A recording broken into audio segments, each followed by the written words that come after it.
अस्सलाम वालेकुम dear student. जैसे कि आपको पता है कि हम आर्टिकल डिस्कस कर रहे हैं अज़हर का और फातिमा का, जो 2022 में उन्होंने लिखा था, और आर्टिकल का नाम है gender portrayal on cover pages of Pakistani English children's literature a visual semiotic analysis.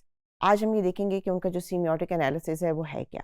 आज सीमियोटिक का मतलब समझ लीजिए, एनालिसिस को देखने से पहले सीमियोटिक का मतलब ये होता है कि आप एक्चुअली अंडरस्टैंड करें कि उसका मीनिंग क्या है। जो तस्वीर आपके सामने मौजूद हैं, ना सिर्फ आप उस तस्वीर को विजुअली, उसके कलर्स को, उसकी शेप्स को, उसके डिज़ाइन को एंजॉय कर रहे हैं, बल्कि उसके अंडरलाइन जो मीनिंग और मैसेज आपको दिया जा रहा है, वो मैसेज भी आप समझ रहे हैं।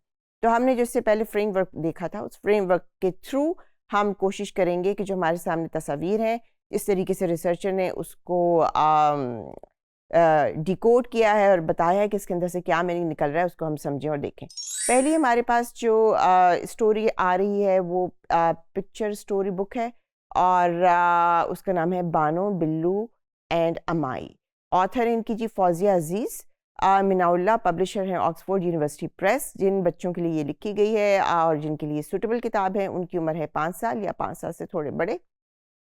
और हम सबसे पहले देख लेते हैं कि हमें इसकी जो स्टोरी लाइन के बारे में जनरली इंटरनेट पे इंफॉर्मेशन मिली है वो क्या है। स्टोरी लाइन इसकी ये है कि अमाई एक बर्ड है और एक इमेजिनरी बर्ड है, एक पावरफुल और मैजिकल बर्ड है, जिसको हम कहते हैं द बर्ड ऑफ लाइट। और ये क्या करता है कि ये इस्लामाबाद आता है, वहाँ पे 2 बच्चों से मिलता है, एक का नाम बिल्लू है और एक का नाम बानो है। दोनों बच्चे बुनियादी तौर पे प्रॉबेबली कराची से आए हैं और वो उर्दू बोलने वाले बच्चे हैं और वो इस्लामाबाद में रहते हैं। और इन तीनों का मकसद है, जब ये तीनों दोस्त मिल जाते हैं, यानी बिल्लू, बानो और रमाई, तो वो ऐसे काम करना चाहते हैं जिसके थ्रू वो मुल्क में अमन व अमान की सूरत हाल जो है वो कायम करने में मदद कर सकें। और वो समझते हैं कि ये सिर्फ इस तरीके से मुमकिन है कि जब लोग एक दूसरे की वैल्यूज़ की, कल्चर की, मज़ाहिब की, अकायद की रिस्पेक्ट करें, ना कि उन्हें क्रिटिकली देखें और उन्हें बदतरीन तरीके से डिग्रेड करें। तो उसके लिए वो मुल्क के मुख्तलिफ़ हिस्सों में ट्रैवल करते हैं और वहाँ फिर उनकी, जैसे भी वहाँ के जो लोग रहते हैं, खाते हैं, पीते हैं, उनके जो रस्म व रिवाज हैं, उनकी जो वैल्यूज़ हैं, वो उनके बारे में आपको इन्फॉर्मेशन देते हैं और एक पॉजिटिव इमेज जो है वो उसका दिखाते हैं। तो ये एक कहानी नहीं है बुनियादी तौर पे, ये सीरीज़ है कहानी की। आपको इनके नाम से मल्टीपल किताबें मिल जाएंगी और ये कहानी की सीरीज़ मिल जाएगी जिसमें ये लोग मुख्तलिफ़ जगहों का विज़िट कर रहे हैं। सो अब हम देखते हैं कि रिसर्चर्स ने इसका डाटा एनालिसिस कैसे किया। आपके सामने इस कहानी का फ्रंट पेज मौजूद है और फ्रंट पेज में हम सबसे पहले जो एंगल यूज़ कर रहे हैं डाटा एनालिसिस का है वो है रिप्रेजेंटेटिव मीनिंग। रिप्रेजेंटेटिव मीनिंग के अंदर हम ये देखेंगे कि पढ़ने वाला और जो किताब में तस्वीर बनी हुई है उन दोनों का आपस में कैसा रिलेशनशिप है, उनकी आंखें एक दूसरे से कैसे मैच कर रही हैं, कैसे मिल रही हैं, और तस्वीर उनकी तरफ कैसे देख रही है, उनकी तरफ देख भी रही है या नहीं देख रही। तो आप तस्वीर पे देख सकते हैं कि इसमें 2 कैरेक्टर्स हैं और दोनों कैरेक्टर जो हैं उन्होंने अपना जो हमारे सकाफ़ती लिबास है, शलवार कमीज़ वो पहना हुआ है। ये दोनों कैरेक्टर्स एक दूसरे की तरफ नहीं देख रहे या किसी और डायरेक्शन पे नहीं देख रहे जिसमें हमें पता चले कि हमें कहाँ देखना है।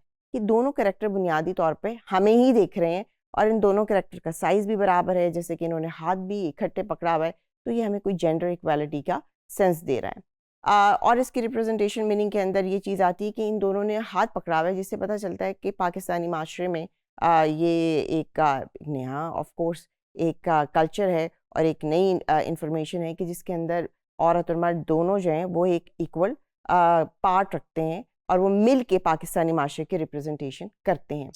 स्टोरी में आपको डेफिनेटली जेंडर इक्वालिटी जो है वो नज़र आ रही है और ये बताई जा रही है कि हमारे माशरे में ऐसे ही है। अगला मीनिंग आता है इंटरेक्टिव लेंस का, और हम देखेंगे कि उसके थ्रू रिसर्चर ने हमें क्या बताया। इंटरेक्टिव लेंस में हमने ये देखना है कि विक्टर लाइन कहाँ नज़र आ रही है और ये दोनों किरदार कहाँ देख रहे हैं या हमें क्या दिखाना चाह रहे हैं। ये दोनों किरदार वियर को डायरेक्ट देख रहे हैं। अगर आप ये कहानी पढ़ेंगे तो ऐसे लगेगा कि दोनों आप ही को देख रहे हैं और आपसे डायरेक्ट बात करना चाह रहे हैं, और ये आपको अब पाकिस्तानी कल्चर के बारे में कुछ बताते हुए नज़र आ रहे हैं और खुश नज़र आ रहे हैं। और इस फ्रेम में आप इमेज में देखेंगे कि उनका जो वियर के साथ इंटरेक्शन है, उसके अंदर एक एक्सटेंडेड फ्रेम इस्तेमाल किया गया, यानी कि ये बहुत करीब दिख रहे हैं, ये बहुत दूर नहीं बनाए गए। ऐसे लग रहा है कि जैसे ये किरदार आपके बहुत ही करीब और सामने बैठे हुए हैं, आप मुकम्मल तौर पे इनकी आंखों में झांक सकते हैं। जो इसका वर्टिकल एंगल है, अगर हम उसको देखें तो उसके अंदर आपको लगेगा कि जो दोनों पार्टिसिपेंट हैं वर्टिकल एंगल के अंदर, वो आपको जेंडर इक्वालिटी की तरफ लेके जा रहे हैं। दोनों के कद काठ बराबर हैं। वर्टिकल एंगल का मतलब है लंबाई में देखना। फ्रंटल लाइंस में अगर हम देख रहे हैं तो दोनों पार्टिसिपेंट करीब खड़े हुए हैं, दोनों ने हाथ पकड़े हुए हैं, और इसमें भी यही रिफ्लेक्ट किया जा रहा है कि क्लोजनेस है और इक्वालिटी है और सोशल कल्चर इक्वालिटी दिखाई जा रही है। तीसरा lens compositional meaning. Compositional meaning में हम ये देख रहे हैं कि जो फीमेल कैरेक्टर है वो लेफ़्ट पे है, और लेफ़्ट का बुनियादी मकसद ये था कि ऑडियंस ऑलरेडी अवेयर्ड है उसकी पावर से, उसकी इंपॉर्टेंस से, उसकी अहमियत की। राइट साइड पे आपका मेल कैरेक्टर है, अमूमन हमारी नज़र सबसे पहले राइट साइड पे जाती है, तो ज़रा उसका फोकस हमें बेहतर दिख रहा है। और इसके अंदर हमें एक सैचुरेशन नज़र आ रही है कलर्स की, और इसमें ब्राइट कलर्स के थ्रू जो है आपका मेल और फीमेल कैरेक्टर दोनों आपको उभर के कंट्रास्ट में सामने नज़र आ रहे हैं, ताकि आपका इनसे जो विजुअल कनेक्शन है वो बेहतर तरीके से हो सके और आप उनको बेहतर तरीके से देख भी सकें, समझ भी सकें और अवेयर भी हो सकें।